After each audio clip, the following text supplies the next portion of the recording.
Hallo, ich begrüße euch zum 5. Video zum Thema IT-Security, Datenschutz und Sicherheit.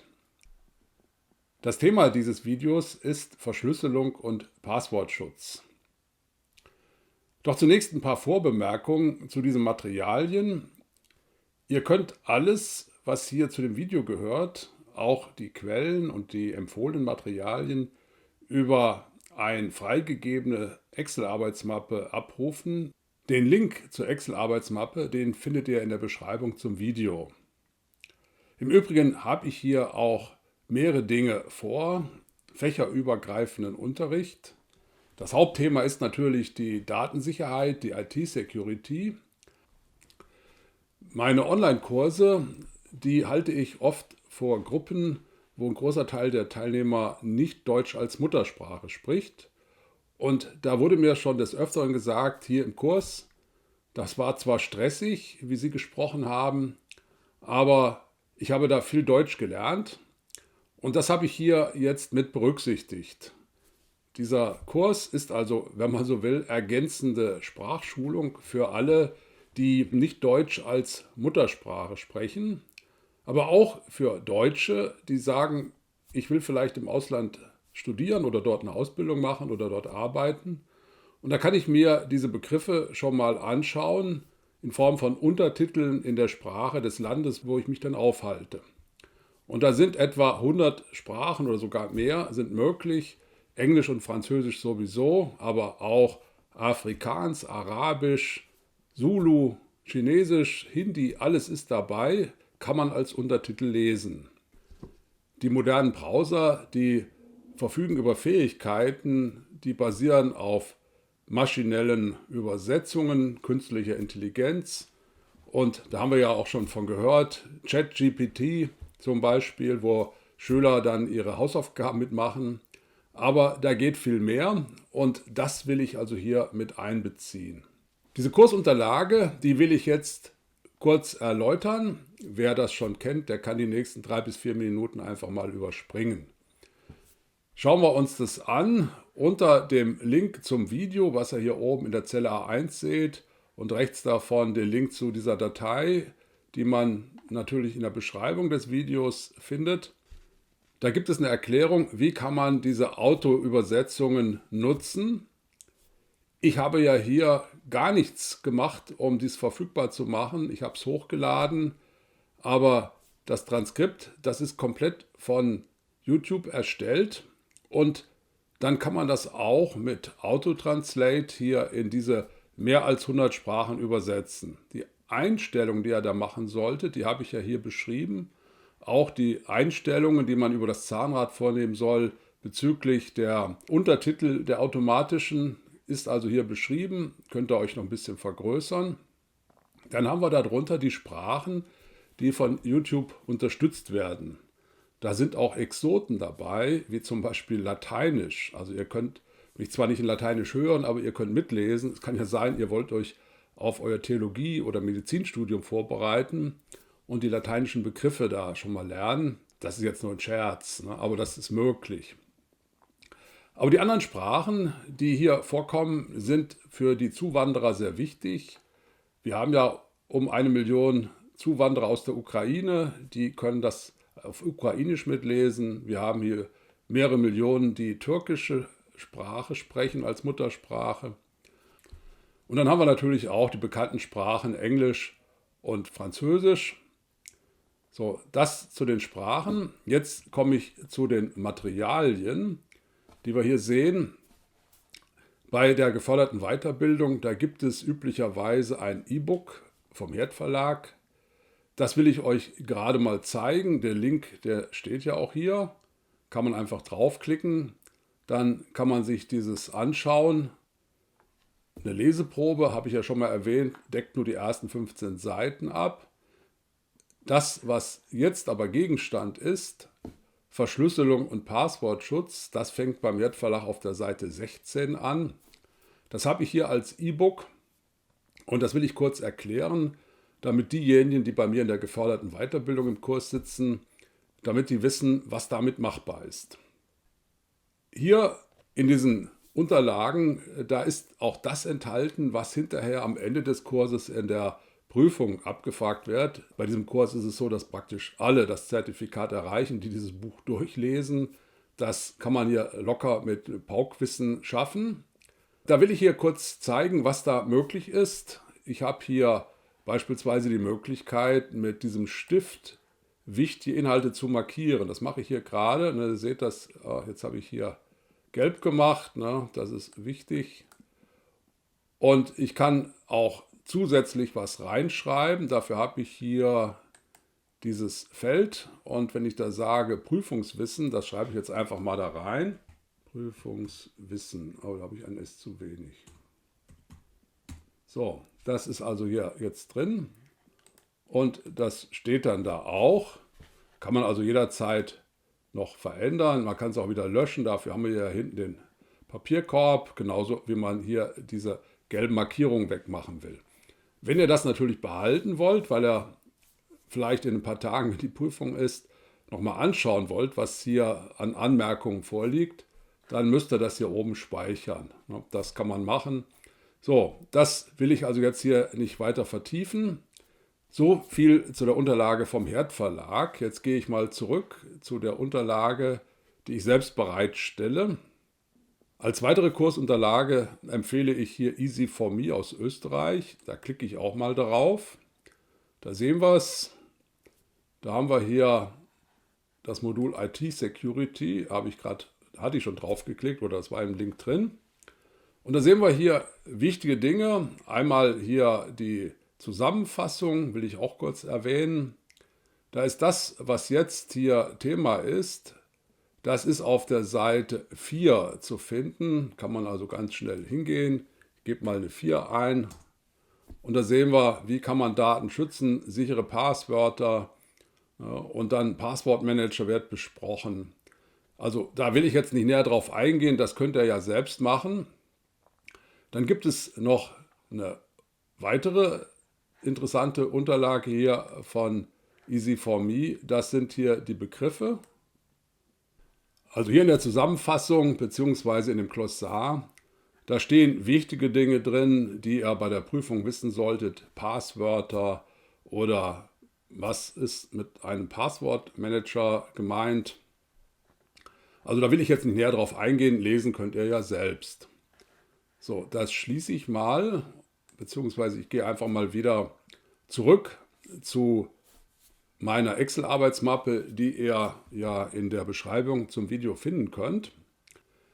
Das, was ich hier besonders empfehle und was ich hier auch mal moderieren will und wo ich Browserfunktionen erklären möchte, das sind die Materialien vom Bundesamt für Sicherheit in der Informationstechnik. Fangen wir hier mit dem ersten Link an. Da geht es grundsätzlich um Datenverschlüsselung. Hier vorne seht ihr das ja. Und daneben ist der Link, der kurze Link. Da habe ich drauf geklickt. Da sehen wir, wo es herkommt. Datenverschlüsselung. Und das ist hier auch prüfungsrelevant, dieser erste Absatz hier. Die Daten werden verschlüsselt, um sie davor zu schützen, dass Dritte sie mitlesen oder ausspionieren können. Das heißt also, wenn man sowas übers Internet austauscht oder eine Webseite da anbietet, wo man E-Commerce machen kann oder Online-Banking, dann müssen die übertragenen Daten natürlich verschlüsselt werden. So, wollen wir jetzt mal einfach anschauen. Ich habe ja gesagt, ich will hier auch noch was zum Browser sagen und den Möglichkeiten. Edge liegt hier vor. Und jetzt komme ich gleich zu der Möglichkeit, das hier mal auf Englisch anzuzeigen. Außerhalb drücke ich jetzt mal die rechte Maustaste. Da wähle ich aus in Deutsch übersetzen. Das heißt, ich will das, ist ja Deutsch, aber ich will eine andere Sprache auswählen. Und da sehen wir, steht hier oben übersetzt und übersetzen in Deutsch. Aber da stehen die Sprachen, die ich hier kürzlich verwendet habe, zum Beispiel Englisch in der Liste. Klicke ich hier einfach auf Englisch. Und schon seht ihr hier, steht da Data Encryption. Das ist eine tolle Sache. Man kann das hier sogar Englisch vorlesen lassen, wenn man das möchte. Das zeige ich aber vielleicht bei einer anderen Sprache. So, dann wollen wir aber hier auch mal ein bisschen schauen. Ich gehe jetzt mal wieder auf die deutsche Sprache, einfach hier oben aktualisieren. Dann haben wir wieder die deutsche Sprache, das könnt ihr also mit über 100 Sprachen machen. Das, was zum Einstieg sehr gut geeignet ist, das ist das, was hier der Herr ich will mal kurz anspielen, das trägt er in etwas über einer Minute vor, sehen wir hier hinten rechts. Ich habe das jetzt nicht weiterlaufen lassen, dann würden wir uns ins Wort fallen. Was er da vorträgt, ist ausführlich hier runter beschrieben. Wie funktioniert Verschlüsselung? Welche Arten von Verschlüsselung gibt es? Da gibt es also hier diese monoalphabetische Substitution. Das hört sich toll an, aber das ist eben eine Sache, dass da mit statistischen Methoden ganz schnell rauszubekommen ist, welcher Buchstabe wie verschlüsselt ist. So, dann gibt es hier die moderneren Verfahren, die wir hier einsetzen. Dieses einfache Verfahren, monoalphabetische Substitution, die wird nicht mehr eingesetzt. Das gab es zum Beispiel in der Zeit von Cäsar. Cäsar-Verschlüsselung kann man im Internet auch googeln. Das, was hier gemacht wird, das sind die modernen Verfahren. Hier steht was Advanced Encryption Standard. Da gehen wir aber dann später nochmal ein. Und auch die Schwachpunkte, die meistens dann vom User verursacht sind, wenn die Passworte dann ganz schwach gewählt sind, 1, 2, 3, 4, 5 oder der Vorname oder jedenfalls was leicht zu erraten ist, dann nutzt auch die beste Verschlüsselung nichts. Wir haben am Ende dieses Artikels dann noch weiterführende Themen, kann man auswählen. Will ich also hier nicht näher drauf eingehen, das ist ja hier nur ein Grundkurs. Aber ihr seht, wenn ihr hier beim BSI startet, dann könnt ihr so richtig tief einsteigen. Ich gehe jetzt mal zurück zur Arbeitsmappe. Da kommen wir dann zu den Arten der Verschlüsselung. Ich klicke hier mal auf den bereitgestellten Link und da haben wir hier die Arten der Verschlüsselung. Da ist es eigentlich nur das Erste, was wir wissen müssen. Asymmetrische Verschlüsselung findet bei uns statt. Zum Beispiel, wenn wir E-Mails auf sichere Weise verschicken. Da gibt es den Public Key, der dient zum Verschlüsseln einer Nachricht, und der Private Key, der dient zum Entschlüsseln. Beide zusammen bilden ein Schlüsselpaar. Und das macht die ganze Sache sicher, weil der zweite Schlüssel, der Private Key, der ist nicht so einfach zu erraten oder zu berechnen. Damit man diese Nachricht dann öffnen kann, da braucht man also beide Schlüssel. So, mehr will ich dazu nicht sagen. Wenn ihr allerdings ein Informatikstudium macht, dann solltet ihr also auch das Folgende durchlesen, brauchen wir hier also nicht. Ja, vielleicht noch der fettgedruckte Satz, den kann man sich nochmal merken, der könnte also eventuell bei Prüfungsfragen eine Rolle spielen. Das ist aber eigentlich auch so klar, der öffentliche Teil kann jedem zugänglich gemacht werden, ohne dass die Sicherheit darunter leiden würde. Man braucht ja immer noch den geheimen Schlüssel, damit man das lesen kann. So, wollen wir hier also nicht näher drauf eingehen. Ist interessant für Fachinformatiker oder für Menschen, die ein Informatikstudium machen wollen. Ich schließe das hier mal, dann gehen wir gleich weiter.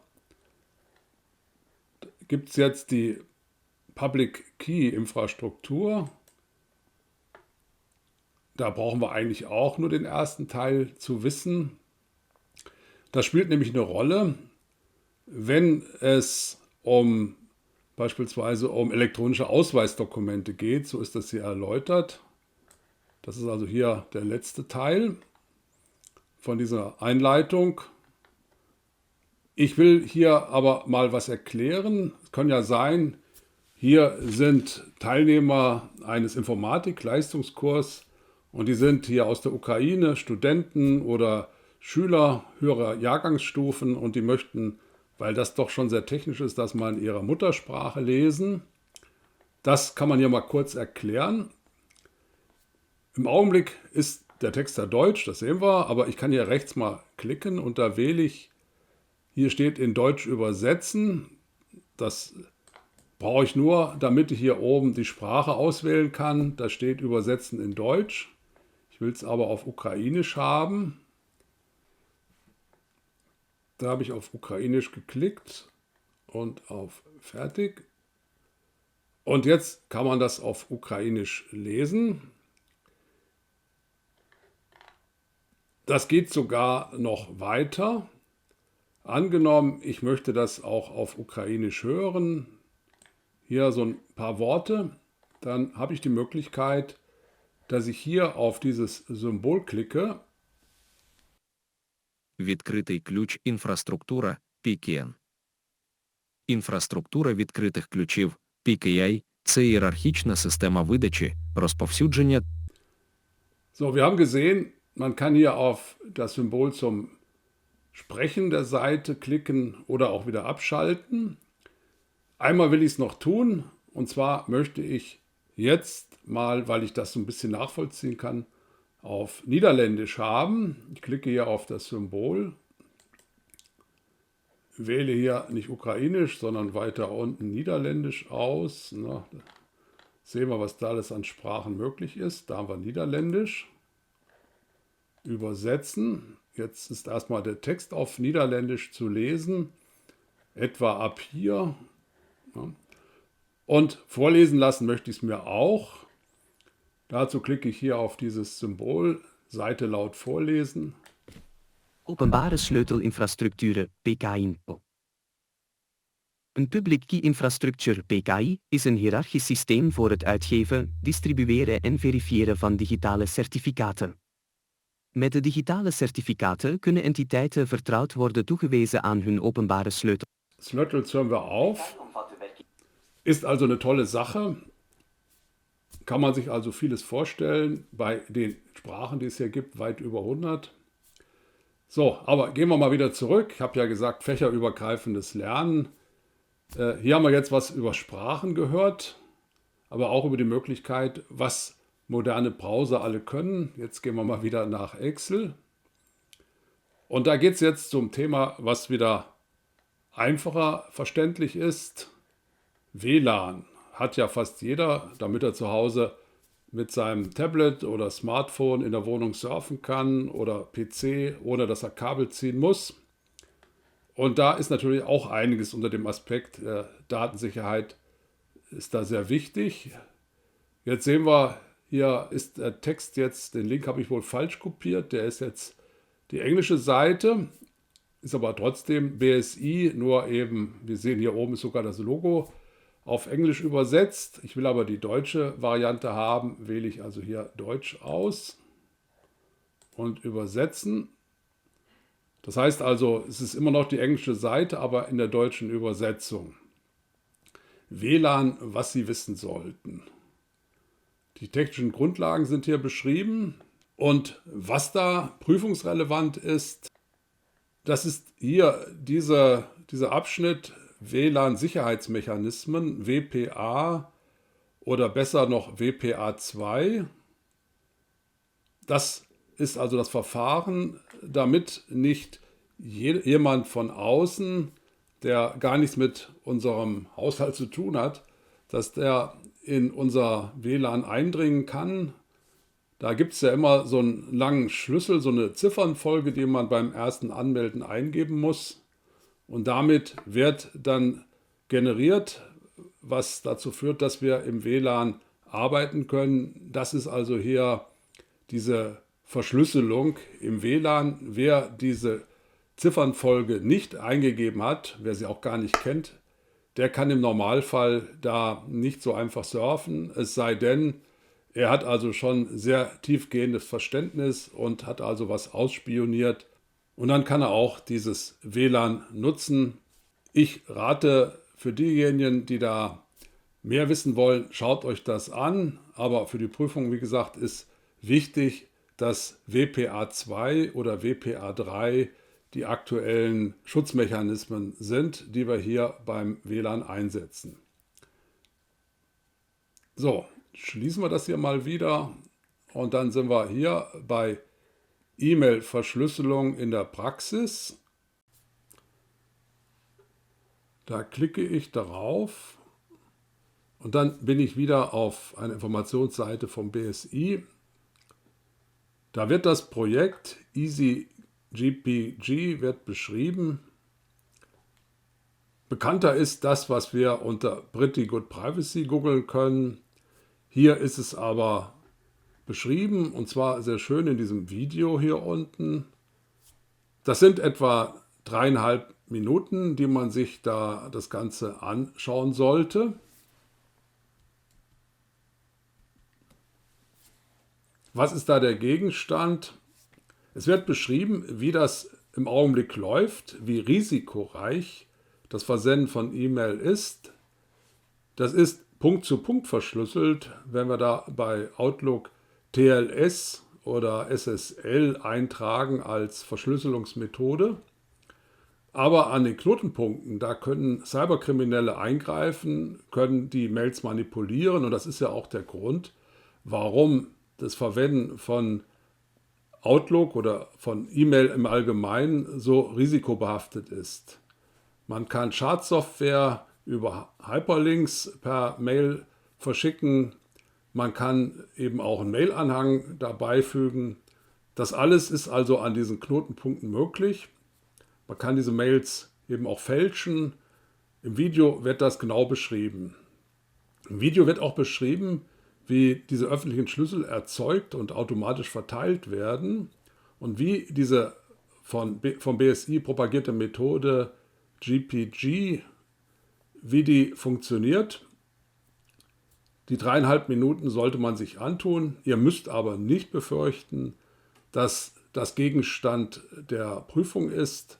Es wird allenfalls gefragt, warum man bei E-Mails eine Verschlüsselung einsetzen sollte, eben damit nicht Unbefugte Einblick nehmen können. Wenn ihr mit Behörden kommuniziert oder ich mit dem Steuerberater, dann muss auf jeden Fall diese Mail Ende zu Ende verschlüsselt werden und da gibt es dann auch ein Zertifikat. Das ist aber sehr lästig, das kann ich bestätigen, wenn ich mit meinem Steuerberater eben irgendwelche steuerlichen Sachverhalte austausche. Da ist er gezwungen, auf so eine Mail zu wechseln. Ist für mich immer mit einigen Minuten Aufwand verbunden. Ja, das wäre es, was hier zur E-Mail-Verschlüsselung zu sagen ist. Ich rate euch also, schaut euch dieses Video mal an. Einen Themenbereich muss ich noch abdecken, bevor das Video mit 20 Minuten doch langsam zum Schluss kommen sollte. Sichere Passworte, das ist wichtig, gibt es also auch vom BSI eine Seite. Und das ist wichtig, das kann ich auch nur bestätigen, wer da bei der Wahl der Passworte nicht wählerisch ist, sondern einfach 1, 2, 3, 4, 5, 6 oder Kuvert oder seinen Vornamen nimmt, der hat schon verloren, wenn Hacker sich dafür interessieren. Ich selbst habe da reichhaltige Erfahrung, weil ich ja mehrere Webseiten betreibe und von meinem Provider schon mal darauf aufmerksam gemacht wurde, dass seit Tagen Tausende von Versuchen passiert sind, mein Administrator-Passwort zu knacken. Da habe ich mich dann doch entschlossen, auch mehr als 8 Zeichen zu nehmen. Diese 8 Zeichen, das ist so vor Jahren der Standardvorschlag gewesen, mindestens 8 Zeichen, Groß- und Kleinbuchstaben, Zahlen oder Ziffern, Sonderzeichen sollen drin vorkommen.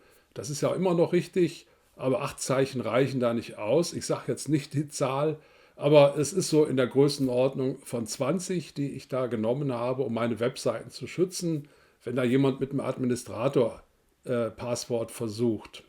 So, das sollte man sich also hier anschauen. Gibt es also eine ganze Menge Informationen, gibt es auch wieder ein Video, sollte man sich auf jeden Fall mal angucken, weil das ist die größte Schwachstelle. Wenn jemand im Besitz eures Passwortes ist, der kann da viel Unsinn machen. Ganz große Vorsicht sollte man da walten lassen. So, schauen wir uns mal an. Dann haben wir ja den nächsten Link. Da gibt es Tipps, wie man sich Passworte gut merken kann. Will ich jetzt nicht vorlesen, aber so die ersten Buchstaben von Sätzen, die man sich da ausgedacht hat, das ist eine gute Eselsbrücke. Sowas Ähnliches habe ich auch gemacht, aber ich sage das natürlich jetzt nicht, dann ist das ja nicht mehr geheim. So, wie merkt man sich sichere Passworte? Da gibt es also auch noch ein Merkblatt. Wie gesagt, das BSI macht es ganz genau. Und wer weniger machen will, der kann sich aber Easy4Me umgucken. So, zum Schluss noch die biometrischen Verfahren. Das wäre die sicherste Methode. Die Stimme eines Menschen oder vielleicht den Fingerabdruck, den kann man nicht so einfach nachmachen. Es gibt keinen zweiten Menschen, der genau den gleichen Fingerabdruck hat. Oder Gesichts- und Iriserkennung sind ja hier genannt. Die sind absolut zuverlässig, wenn man sowas macht. Manche von euch kennen das ja schon.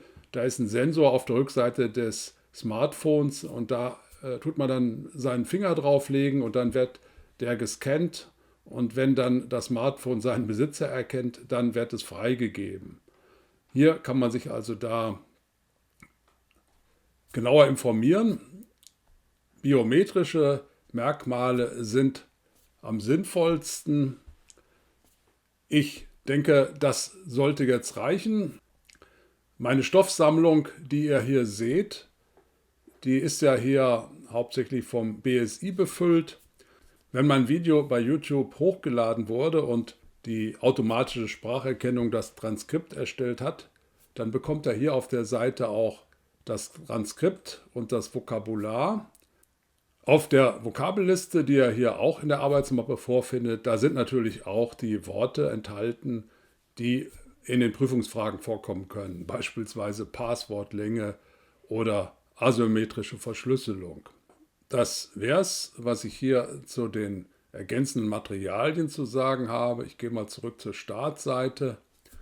Da sehen wir wieder das Titelbild, Verschlüsselung und Passwortschutz. Ich habe die Materialien hier im Wesentlichen nur moderiert. Lesen könnt ihr selbst.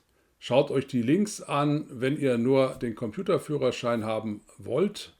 Dann reichen also auch die Unterlagen vom Herd Verlag völlig aus oder die von Easy4Me. Wenn es aber tiefer gehendes Know-how sein soll, was ihr braucht, weil ihr IT-Verantwortliche seid, dann ist das BSI eine der besten Adressen. So viel für heute. Ich bedanke mich für eure Aufmerksamkeit und sage Tschüss.